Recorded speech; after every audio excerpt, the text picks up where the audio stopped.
Hey guys, welcome to another episode of the Top Producers Nation podcast. This, of course, is the podcast that is made for top producers with top producers and done by none other than the top producers throughout the nation. You can check us out, by the way, at topproducersnation.com to see the shared resources, join the actual community that we have in place to help you as an agent become a top producer in your desired market, wherever that might be. We are also powered, of course, by Tampa Bay Real Producers here in Tampa, our local home. And today we get to hang out with one of our partners of the Tampa Bay Real Producers platform, and that is none other than Mr. Jonathan Brown with Utility Helpers. How you doing, brother? Doing great. Thanks for having me. Yeah, man. It's good to have you here. Yeah. Jonathan, and you guys have been supporting our platform since, I think, the beginning, very soon to at least early days, I know, with Real Producers. So we always appreciate that. And Utility Helpers has sponsored certain events that we've done over the years.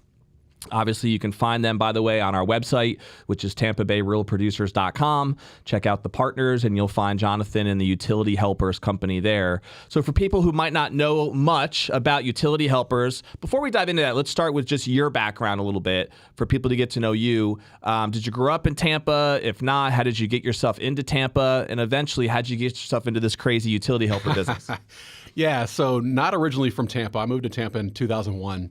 Actually grew up as what they would so-call an Army brat. So my father was a chaplain in the military, actually. Moved around everywhere, didn't stay anywhere longer than probably 3 or 4 years. They dumped me off in South Carolina, and he got stationed to Texas. So I stayed there for a little while, wanted something different, didn't really like the area.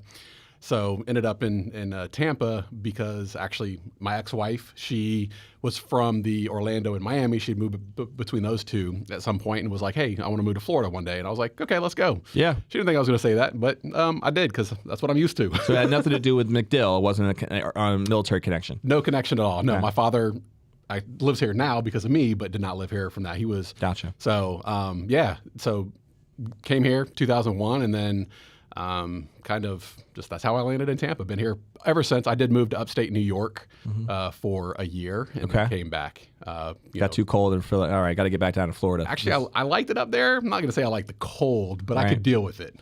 So it's one of those things to where there was a situation that brought me up there, and then I came back. With all the places that you lived in growing up in that military family, was there one that stood out to you that you liked the best?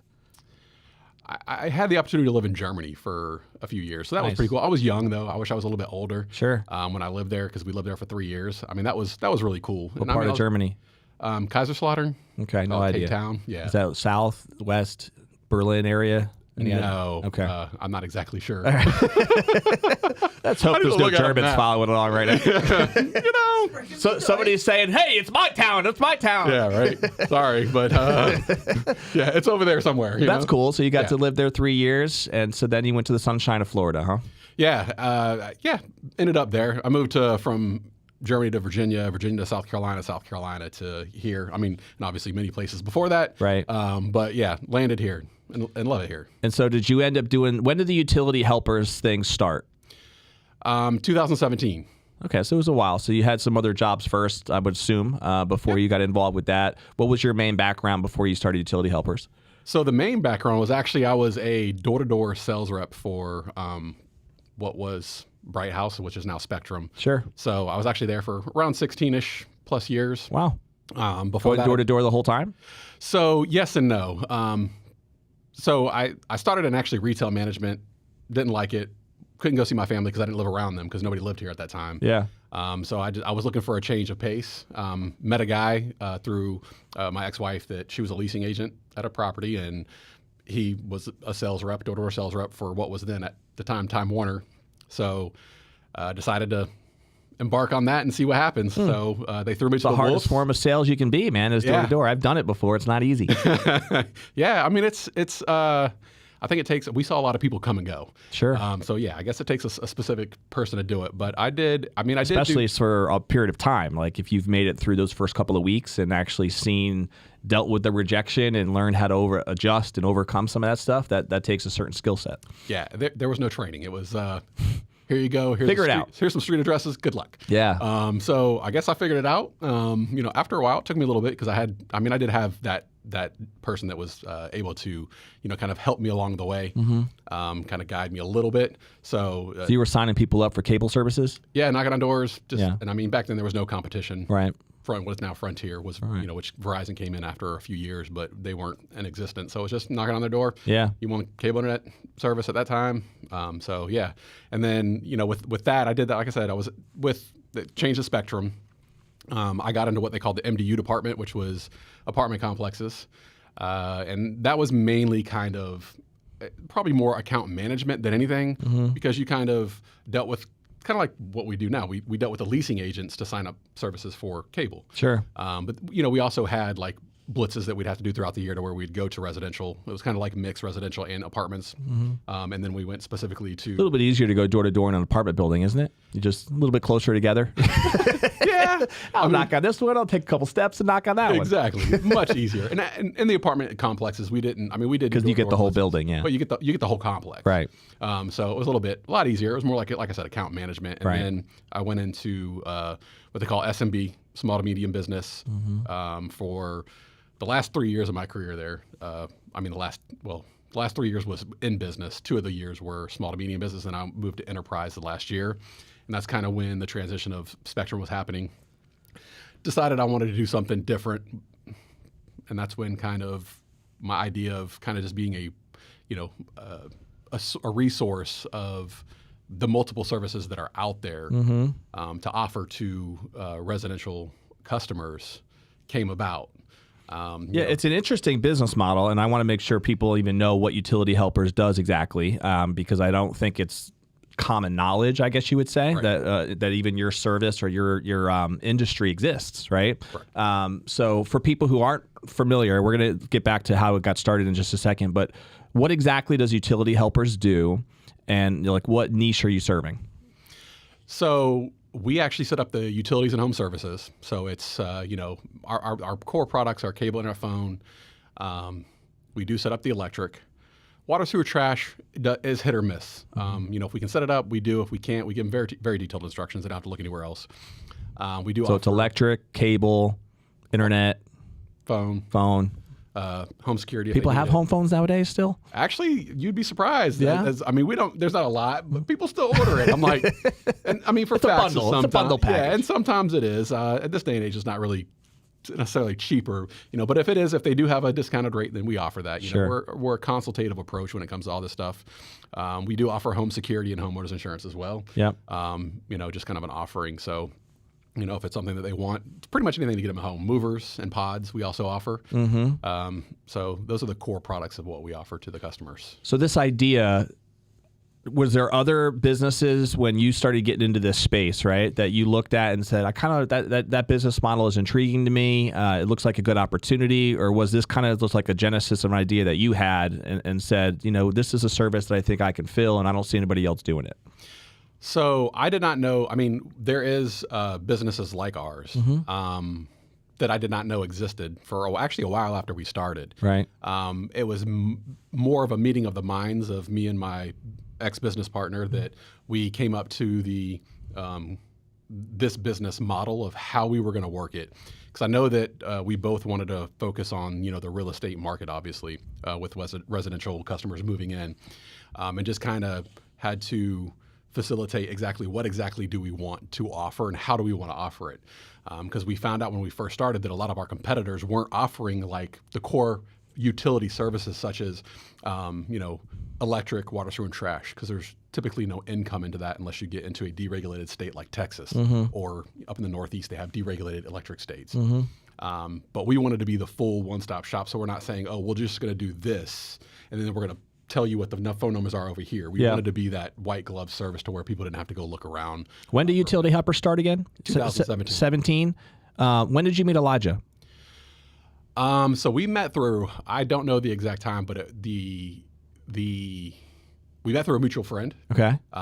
Years before that. Okay. Ran into him at. So you guys had a friendship prior. Correct. Yep. And then at some point, did you guys just decide, why don't we consider going into business together, or how did that actually take shape? So Interestingly enough, as I was thinking about, leaving corporate America and trying to figure out what I wanted to do, I was looking at the reseller market, or being an authorized dealer. So I actually got a phone call from him asking me a lot of questions about it. Then he was like, it sounds like you're doing something similar to what I want to do. So why don't we kind of meeting in the minds and see if it makes sense for us to come together and do this together. So, and that's where it kind of came about, because he was looking for contacts to get contracts. That's an interesting saying. Contacts for contracts. Yeah. There you go. You said it really well, though. That would have tied me up. So it sounds like both of you were kind of in the same space at the same time, thinking of this as a business opportunity, and didn't realize both of you were kind of thinking the same way. Correct. Yeah. And just him reaching out to me to get questions because of our mutual friend at the time. Because we kind of hung out through that mutual friend. And then kind of came to light, and it took us a little while to get everything because we didn't know what we were doing. Yeah. The process was rough, to say the least, because I was used to also selling one product. And we went from selling one product to 2 different our cable services, to where you had to figure out what pricing is what. So it was quite overwhelming at the beginning. So I can imagine, yeah. People that say they want to, they're interested in starting something in this space, I'm like, good luck. Yeah. Don't get me wrong, it can be done. It's just it took a lot to get to where we're at today with everything. So did you have to learn to hone in on certain offerings and which ones you thought was going to make the most sense as far as packages, or did you really just lay out a bunch of different options for the client, and it was more of an a la carte type selection? Yeah, so it was. So like I said, we're still to this day, a full concierge. We're there to help make sure they make the right decision for what their needs are. So it's like any approach, consultative approach. It's find out what the need is and fill that need of what internet speeds are going to be there, what cable packages are going to be there. So we have them all available because we are nationwide now. So it's a little bit even more difficult, but we have it. And we're able to manage it, and we make it very simple. Yeah. We have a ton of tools and everything. But yeah, it's what are your needs? They're telling us what their needs are, and we fill those needs. And they can always make changes. It's not like you're set in this day and age. There's no really contract, so it's not like this is what you have to have. You can always change it, and you can always call us back, and we can help people out as well. Talk a little bit about how the business evolved over the years. Did you start in a specific geographic area at first? Was it just Florida? Was it even more niche than that? And then, as you just said, you guys obviously now are national. How did that evolution happen? Yeah, so we started in really the Tampa Bay market. Honestly, in St. Pete, with Elijah knowing people, being a agent broker in that area. And he was a licensed agent at the time, right? That is correct. Real estate agent. Yeah. Correct. Yeah. Still is, I believe, isn't he? Yeah, he is. So he, kind of helped us there. And then, with my door-to-door experience, I also went out, knocked on business doors, tried to get business. But it's really hard to sell a free service. Sure. I mean, it's funny. People always are skeptical about anything free. They don't like that word. They always are like, what's the catch? What's the catch? And I'm always like, and that's where we tried very hard, not to go too far off subject here, but to build up our Google reviews so people can see that we're not inflating anything. We're not charging anybody more. In most cases, we're giving them further discounts because, we're doing all the services in one shot. That's where your revenue comes from, is from the company side, not the consumer side, right? Nobody pays us anything. I mean, we've had some things on our website because we were getting a lot of calls from investors and stuff that just want us to do hard utility stuff. So we had a business model that nobody has really taken advantage of, but we have it there if somebody did want to do that, for us to do all the disconnects and connects on the hard utilities only. But our core focus is home buyers or renters as well, because actually we just launched. We've always helped out property management companies, like residential real estate property management companies, but didn't really focus on it. So a lot of people didn't know that we did it. We literally we just did a test run with a company over the last couple months, and now we are into property management as well. And it's actually a really cool product for them. Makes it super simple. And everything. And we also do, in turn with that, we can also actually go back to my roots of apartment complexes. Yeah, I was about to ask that. So I would imagine the scalability from those relationships, right, would be powerful for bigger complexes and apartment buildings. And do you also do commercial, or is it all residential? It's all residential. We've been asked a lot about commercial, and there are a few things on the commercial side that we've heard of, but haven't really researched. So, and we have helped commercial buildings out before, on a 1-by-1 cases, as long as there's something that we can do. We don't we want to be able to be able to offer that full concierge service. Right. So are apartment buildings and those property management relationships a big part of your business model today? No, actually, we're just getting that launched. Okay. So we just tested it with a property manager that has, I think, 175 doors. So, I mean, so that's how many doors he has. So you've scaled it nationally just from like mostly single family home customers, like all over the country. Yeah, that's correct. And ironically, we haven't done a whole lot of marketing or anything. It's been a lot of pretty much all organic. Just from relationships and word of mouth on social media. Mm-hmm. So that's actually the interesting part for even me is it was always the fear at the beginning to get too big too fast and not be able to, provide the service we want to provide. Mm-hmm. So we didn't really try to push it out too far. So, through agents, and then we went into the transaction coordinator, area of them because they're also dealing with that. And they're dealing with what we deal with. And if we can do what they're already doing and take it away from them, they can do more transactions. Right. So I was going to bring that up too. So like, who are the best strategic partners for you? You obviously work with us because of our network of real estate agents. Yep. So we can talk a little bit about how you've worked with agents generally and how if I'm an agent, I would want to have you as one of my partners and why, right? Yeah. So why don't we start just with that first? Like, tell me a little bit about your relationship with real estate agents, how that got traction, how that relationship generally works. Yeah, it's pretty much we have a couple different ways to submit the buyers to us, and I think that what we do is a huge benefit to the buyer and the agent because you're not going to get to the closing table if you use our service, and there's not going to be anything set up. Mm-hmm. And unless they don't, sometimes, like I said, read their emails. Mm-hmm. So I'm sure no one ever does that. Yeah. So yeah, I mean, it's one of those things where I believe that it's definitely a benefit to the buyer as well as the agent because they don't have to deal with it. Like they're not going to have their buyer calling them, who's the water service provider, who's the trash provider, who's the electric provider, who's the cable provider. Mm-hmm. We have all that. We have a system in place that does a very good job at finding who's the provider at that house. Mm-hmm. I mean, I think there's like 28 water municipalities in Pinellas County. Mm-hmm. Now that's not the norm, but that's where we started. Right. So it was very difficult and frustrating at the beginning. So from an agent's perspective, it's like they have a buyer. One of the first things that they'd want to provide to that buyer would be your contact information, right? So if I'm understanding that correctly? So yeah, we actually asked that the agents submit their information or work with one of our integrations in order to submit the information to us. Makes sense. Just because the way that we work, then you reach out to the buyer? Correct, because so we can facilitate all the research and everything up front when we call the buyer, so we're ready to go. That makes sense. Versus if they it's in your control that way. Right. Yeah. They call us and we're like, okay, let's give it the information now. We need to call you back because we're very segmented in our business structure just because it makes the most sense. Because when we first started, obviously, there was me doing the lookups, me calling the people and whatever. And then there was also, so we segmented out to where there's actually a research department. There's actually the research department, our client concierge, and then there's the order management department. Because we had to put a lot of the stuff in place for our order management department, like when COVID happened, because they were doing like ship to homes. Well, they were wanting to ship it to the house like right away. Right. So we've had to like kind of change our business model and forced to change our business model to make sure it can satisfy the buyer's needs. Yeah. So we've done. Do you want the agent to prep their buyer in any way? So they submit their information. Do you want them to set the expectation that they're going to be hearing from you? Oh, 100%. Yeah. I mean, it makes it a lot easier. I mean, obviously, we have to take some information from the buyer. So, coming from a trusted source like the real estate agent, we're very protective of how we do it, what we do. We've always even been in office even through COVID just because of the information that we take.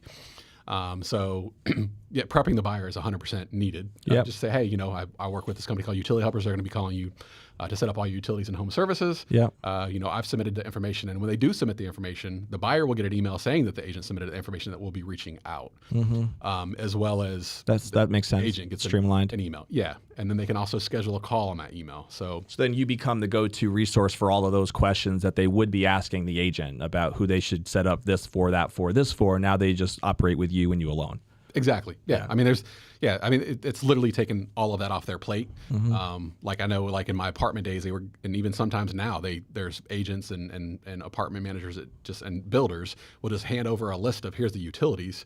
Well, I mean, when I was doing some door to door, like even the builders had like Spectrum, or I mean, Bright House still on the form, and it's an old number that they've changed. They no longer even exist anymore. Right. So I'm like, this is the reason why you should use us, because we always have the updated information, and we have those partnerships. We've worked hard on building partnerships and relationships with these providers, whether it's directly or through third parties, to make sure that we have the benefits that they need for the buyers, like the discounted rates and the bundle packages and everything like that. Yeah, no, it makes a lot of sense. So the real ultimate, there's multiple benefits for the real estate agent, but one of the main ones is probably just freeing up their time, right? Not having to deal with some of the, maybe annoying questions that can come up in the process, and knowing that it makes them look more professional, I think, as well, if they position themselves with like, this is part of my team, right? It's part of my service. It's part of what I bring to the table as the agent, is a service that's going to take care of all those needs for you. 100%, yeah. And I mean, we always reference the agent as the referring person to us. Hey, you've been provided our information by such and such realtor to make sure we take care of your utilities and home services. So totally, it gives them a benefit as well. And like you said, time and money. And I believe the same. And professionalism, I think that's a big part of it. Like an agent wants to, it's all, how it is. Agents are all about how they look, and it's the positioning of things, right? And so if you can position yourself with the right partnership, the right team, the right service providers, it just makes you look better. 100%. And I think that you fit really well into that scope there. Yeah, and we've worked extremely hard to make sure that it's a benefit to them and a benefit to the buyer, because I mean, our average call time is between 15 and 20 minutes. Mm-hmm. If anybody has tried to call utility companies, how long does it take to figure it all out, call them, do it, and then you're also giving the information over and over like 3 or 4 times, or at least. So we take it one time and we're keying it into those portals, and then boom, it's done. And then so there's not like a residual model based under this at all. So you help the customer one time, I guess you wouldn't help them again or have any relationship with them again until they would move again, right? That's correct. In some cases, we might send out, like if their campaign or their promotional, I mean, we haven't really done a lot of it, but we can send them an email saying, hey, your promotion's ending. Do you want to look at what else is available? Because the standard protocol being in the cable industry, I know this, is raise your bill $20 every year, or $40 every year. Right. It's always the new guys that get the good deals. It is the new guys that get the good deals, and that's nationwide. It doesn't matter whether loyal you're customers, we get screwed every year, Exactly, and I think that business model is changing a little bit, but we'll see what the future holds with that. But yeah, I mean, so you do have some form of ongoing communication with the client a little bit, anyway. Not a whole lot. I mean, we really don't. I mean, we usually just get it set up and done. Yeah. I mean, we have done a campaign just sent out to say, hey, if your rates went up and you want to reshop, give us a call. Yeah. It's not like we're calling them 100 times trying to sell them more and more stuff. We don't like that model. We've heard a lot of complaints about other companies that will sell the information and do all that stuff. We don't sell the information. We're very, very protective of I think that's important to know. Compliance, because again, we want to make sure that we're in control of not only the data, but who's calling them. Yeah. So all of the stuff that we do in-house, unless it's like a mover. Obviously the mover is going to have to get the quote and call them and go out to their house and see what they have. But they have to also request it. We're not just blind sending stuff to people like that. It's got to be a request by the buyer. Right. So we're very, like I said, protective of how we do it and what we do to make sure that it is a benefit, like you said, to the agent. Because once you start doing stuff like that, then it just becomes, it's a headache. No, it makes all the sense in the world. So are most of your clients then, most of the homeowners that you serve through these agent relationships, is that the biggest source of your strategic partnerships, or are there other industries that you've had even more traction with? So yeah, I mean, I would say that agents are, they're our best resource, to be honest, because they do have that working relationship with that buyer. So they're with them, showing them homes a lot or whatever, and having that communication while they're going through the close. We do work with home inspectors, and we actually onboarded, it's been a little while now, but we onboarded a national lender some time ago, about 1.5 years, 2 years ago now, maybe in the beginning of last year. Okay. So yeah, and I mean, we work with some title companies as well. So almost anybody who touches a buyer, we have a relationship with somebody there. And is that how you've scaled nationally? Like your approach of how you've gone about this on a national level, has it been through these agent relationships, title, or the national lenders, or like how would you How have you scaled from like Florida to other markets? Because it's not like most real estate agents are very local, right? Correct. So they're not necessarily serving other states, most of them. Yeah. So how has that worked for you? I think actually the majority was the transaction coordinators. So we did do a conference here locally.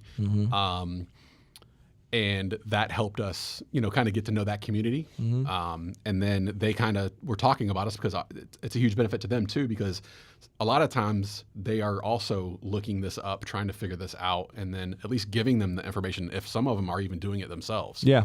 So it's like, if I'm not going to charge you anything, why am I doing this? Right.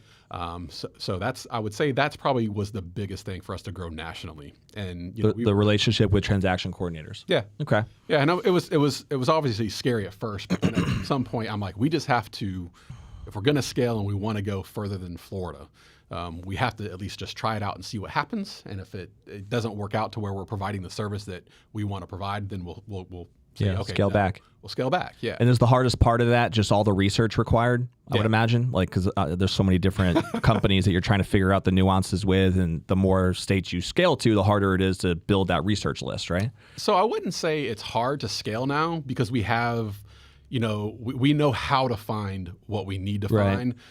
So even with the lender that we onboarded, we've gotten stuff in very rural areas to where they're sitting on 30 acres, or Alaska to where we've never went to, and it's like, what do you do here? Like, there's no power anywhere around you.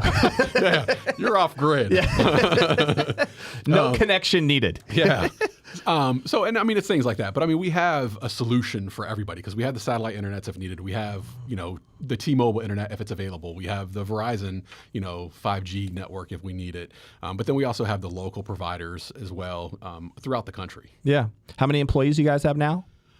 We have 15, and then we are like 18 employees total. Okay. Yeah. And they work out in those different departments that you were talking about a few minutes ago. Yep. So what about the business that you've scaled now over the years has kind of surprised you? Has there been things that are a little bit different than what your expectations were? Or do you feel like it's kind of evolved the way you thought it might? I think some of the providers sometimes surprise me. Mm-hmm. I mean, just the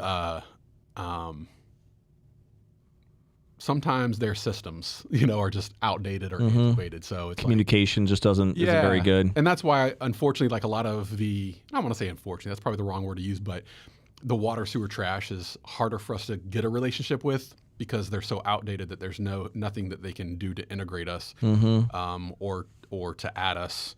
And we're still working on those types of things. But even with that, like I said, we make it super simple because we give, and that's the other benefit to us as well for the agent and the buyer or anybody who works with us, is we actually give the buyer a very detailed confirmation email that has all of the data in there, the installation times, the installation dates, all the screenshots that we can take. So it's there, it's all in one email. And then like for the water sewer trash, if there's an application that they have to fill out and sign, we attach the application or we'll send them the link or whatever the case may be. Yeah. So we make it. Do you have buyers as well who reach out to you? Is that a normal part of your process where the buyer somehow sees you, whether it's online or they do their own research and just they are interested without any sort of a strategic setup? Yeah, we actually, we don't get a lot of those.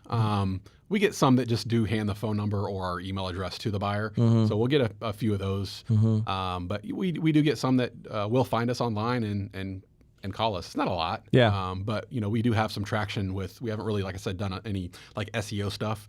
But because of the amount of Google reviews we have, I'm assuming our information is being pushed out there right now. So if somebody looks up for you, that's how the algorithm works. Yeah. Yeah. So they find us that way, I guess. Makes sense. Because even agents find us on Google when they're looking up utilities for whatever that city is. Right. We pop up. That makes sense. So has the company fairly just consistently grown kind of year over year, or did you have more of an ebb and flow type of thing, or how's it looked? I wouldn't say ebb and flow. At the beginning, it was kind of slow to roll, just because like I said, the free service. Seems like it would take some momentum. You need to take some time. Once we got there, I think it was an increase, over time. And then I think what it is we hit certain points to where we're like, okay, we're busy enough.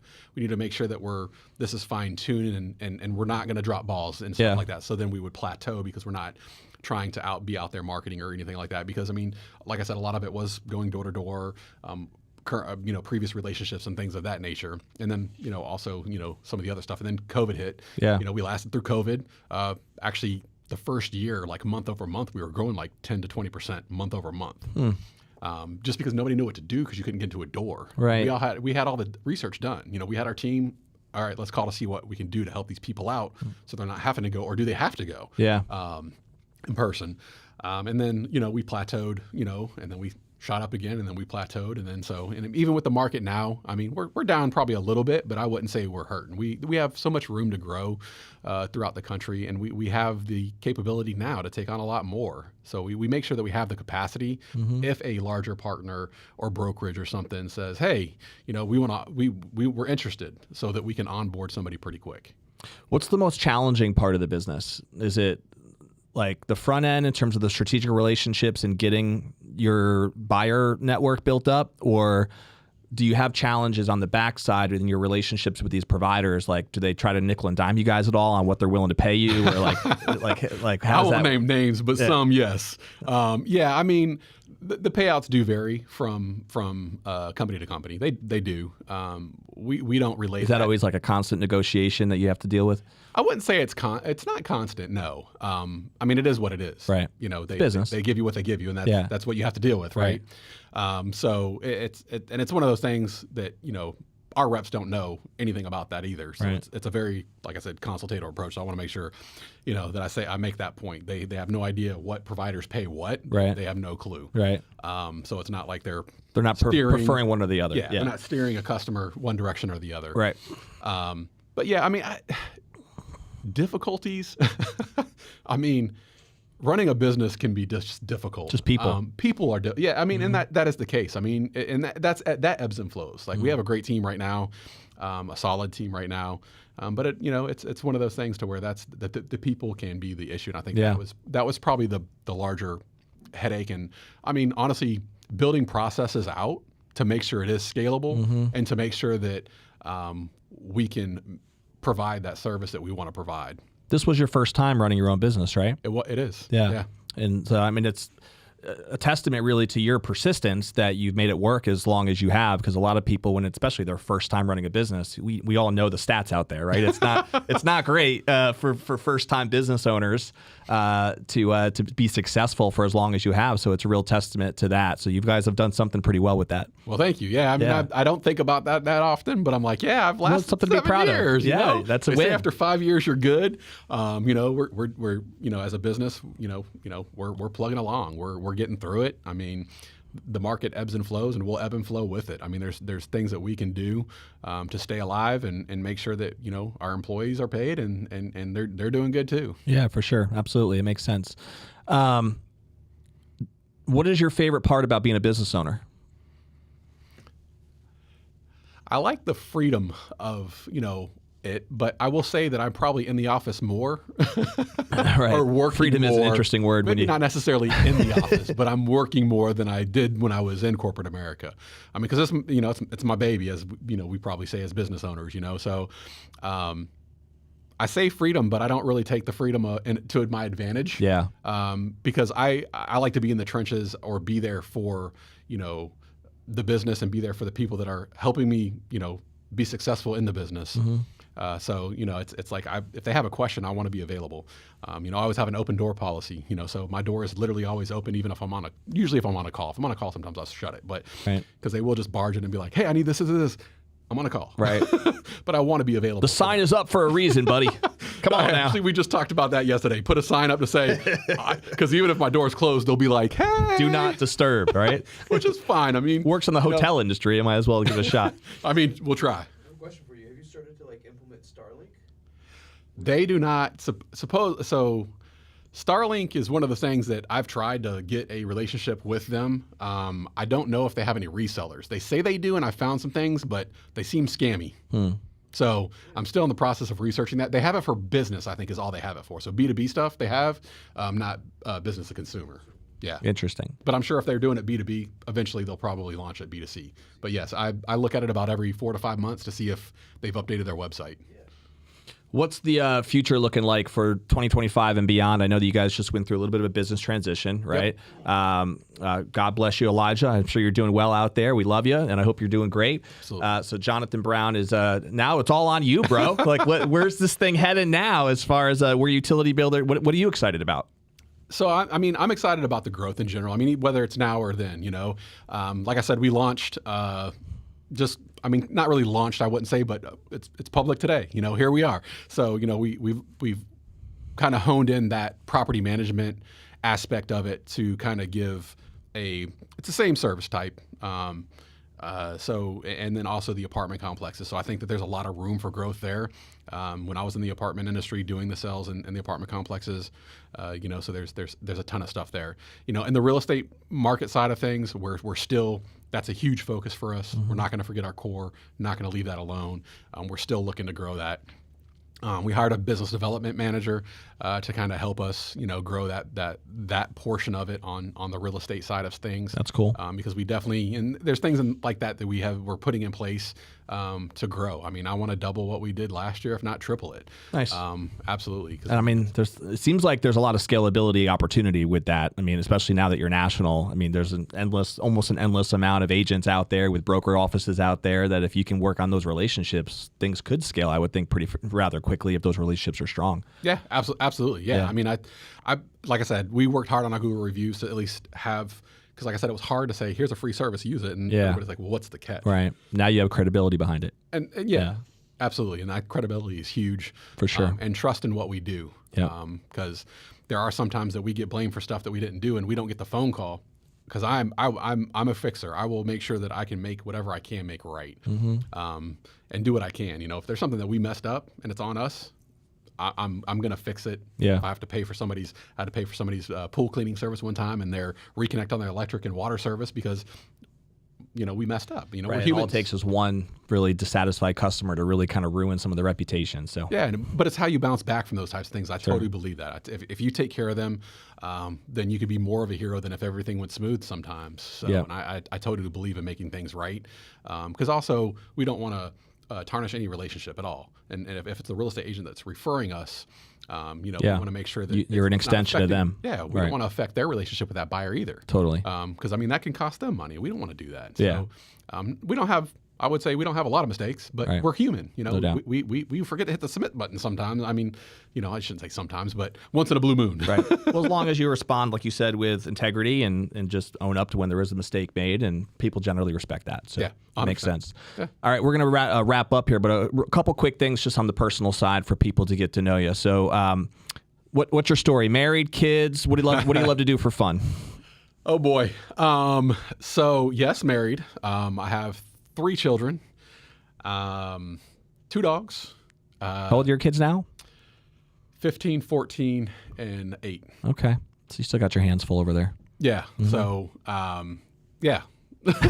Yours more than mine, though. Yeah, it's true. My hands are a little fuller, but they're still full. Yeah. What do you guys love to do for fun when you're just hanging out with the family or not dealing about the business? We just hang out. That's really it. Actually, my wife has been working with me. Is she in the business with you? Yes. She's been working with me for 5 years now. Okay. It was kind of on and off. We've actually worked together most of the time we've known each other. Okay. Actually, back in my cable days when I was a sales rep, she was one of the girls that I would call into to oh, wow. So you guys go way back. My orders. Yeah. I mean, so, but yeah, we've been together a long time. She's been a blessing, honestly. She helps out in the office. She's done a whole lot for utility helpers and help the growth and streamline a lot of the processes as well. Yeah. So our lives are pretty much inundated with utility helpers and children. I got you. A couple rapid fire questions. Do you have a favorite book, author, seminar maybe that's ever made an impact on you personally or professionally? Boy, that's one thing I'm terrible at, honestly, are books and reading. I buy them and I set them on my nightstand and I don't ever read them. Are you like a podcast guy or audio or? Yeah, so I haven't, so I try to get into the books and the podcasts. And again, I don't know. Not much. Who's got the time for this, man? You're building a business, for goodness sakes. No, I hear you, man. I get it, and that's the life of a true entrepreneur. Like I see a lot of books that you post, and I'm like, man, I want to get that. And sometimes I think I've gotten a couple of the books that you suggested, and they just sit there. Right. Like I got like 5 or 6 in my office that I'm like, I just need to take these home and do it. You just got to get the Audible app, bro. And that's what I need to do. Just let them play when you're driving in the car, and let your car become a little bit of a university. That's it. More social media and books should be my goal for this year. We'll make it today. Giddy up. There we go. We're setting resolutions. Well, and I will say exactly. Resolution's a little late, but yeah. And then my wife and I we spent so much time together, but we started working out too. So I'm trying to work on my health. I didn't realize I was doubt. At I was watching a video that I was going to I'm going to have somebody edit this, and I looked at it and I was like, I need to do something about that. Yeah, I hate sometimes when I see myself in a picture. I'm like, man, when did I lose that much hair? It's like. I got some work to do on some areas. So there you go. It is what it is. There ain't nothing wrong with that, no doubt. All right. So this is kind of our last question. This has to do with what I would call the legacy question. But I think in your case, I'm interested to hear about from the business perspective. Do you have an exit strategy for the business? Is the plan to eventually scale and sell? Do you want to keep it private? Have you thought about that at all? So yes and no. Mm-hmm. I mean, with me taking over 100% ownership, that was semi-discussed. I didn't feel like it was the right time for me personally, that I wanted to exit out of the business. When I started this, there's no exit plan. Mm-hmm. There's no exit plan right now. Yeah. I'm always afraid to sell it and then they do something that doesn't fit with what my core values are in this business. I'm sure you've gotten offers already by certain brands out there. Yeah, a couple. Yeah, I mean, nothing crazy, but yeah, there's a couple people that have looked and said, "Are you interested?" And I tell them no. Yeah. I mean, obviously, there's a number on everything, as anybody would say. Right. So, I mean, would I, if the number was right? Yes. But you're not entertaining it anytime soon here. No. Yeah. And I wouldn't throw out a number at all. It's one of those things to where this is my baby, and I want to make sure that I see it through because I know that I can make this even much bigger, more successful, and carry this on. What do you think matters most to you, Jonathan, when you are sitting on that rocking chair many years from now, and you can look back and be like, all right, what type of legacy did I leave? What do I want to be remembered for? What do you think matters most to you in that perspective? Yeah, I would say, my employees, I want to make sure that they're taken care of and making sure that they're happy where they're at. I've always said, I want my employees to be happy coming to work and make money. Mm-hmm. That's what I want them. So I don't know if that's considered a legacy of saying, hey, making sure they're taken care of, as long as they want to be. We're here. We're here to stay. We're not going anywhere. And a lot of my employees are they're dedicated to what we do. Do you have any sort of employee equity options programs at all where they can get tied into the term of the company long term? We don't, not right now. I mean, it's something that it's funny because there was a company that sold recently that I looked at that and I was like, I wonder if he gave any, because it was a big number that I saw, and I was like, I wonder if he gave any of his employees any of that, because I think that would be the right thing to do personally, because they're the ones who helped you build that business. For sure. And without them, I wouldn't be here. Right. So it's I couldn't do this by myself. Yeah, and I've heard Tony Robbins and others talk about that as a business model and how powerful it is when you talking about really getting that loyalty, right? Absolutely. From your employees. So always something to consider, and you got to have certain really strategic plans in place as to what it would look like to actually deliver it. But I think it does make a lot of sense for the right situation. I agree. It's nothing I wouldn't say no to. Yeah. But we're definitely, we're still small. I mean, even though we've been in it for 7 years, I think we're still a small game because we're a high volume, low margin business, unfortunately. Mm-hmm. But we're making it work. No doubt. Well, it's good to have you here, man. I thought that this was a fascinating conversation. I mean, I've known you now for years, but I think this was the deepest we've ever really gotten into your business model before. I know we had lunch before, and I've talked about some of it as well, but it's one of those things where I don't think common knowledge as far as how your model actually works. Yeah. And so hopefully today was insightful for people. I hope so. If you're a real estate agent out there, I mean, I don't know why you wouldn't want to work with Jonathan and his team. It would be a simple, just make you look good. That's really all it is. There's nothing really that you'd have to really worry about. I know that they're trustworthy guys, and I would highly recommend that you contact Jonathan. If somebody does want to talk to you or just pick your brain, what's the best way for them to reach you? Email is probably the best, honestly. I mean, they can call my team too. If they just want to know what we do or how we do it, I mean, our phone number is 813-291-3600. Or you can always email me. It's just my initials, JB at Utility Helpers. That's helpers with an S.com. And I'm open to conversation, open to talk to teams, open to talk to single agents, whatever the case may be. Cool. Awesome, man. Well, as we always do, let's end with a challenge to the audience. So whether you're watching any of the live streams on Facebook or YouTube, or you're listening in on any of your favorite podcast platforms, what is one action step that you can take today from our conversation with Jonathan that will help propel you forward personally or professionally? Maybe you are an agent out there who just loves the idea of having Jonathan as part of your team, right? Where you now position yourself as somebody who has a great organization of service that you're going to provide for your buyers. So that might be worth the conversation right there, just to make yourself position yourself properly as a top producing agent. Or maybe there's anything else that we had discussed in today that you wanted to do some research on or learn more about regarding the business model or the industry. But take action, right? Do something that's going to propel you forward, because we want to make sure the time you listen to these episodes is going to be worth it for you, and action is the key to that. If you haven't already subscribed to our podcast, click the button below. That way that you'll be notified every time we drop a new episode, which is weekly. And we will continue to be interviewing great people who are partners of our producers, as well as our agents that are top producers throughout the country. So as we always say, check us out at topproducersnation.com. See our resources, our community there. You can join the community for free as an agent who wants to grow. All we ask is that you fill out the questions so that we know you're committed to growing over the next 12 months, because we do have an approval process for you to be able to officially join the Top Producers Nation community. We, of course, will see you on the next episode of Top Producers Nation. Later.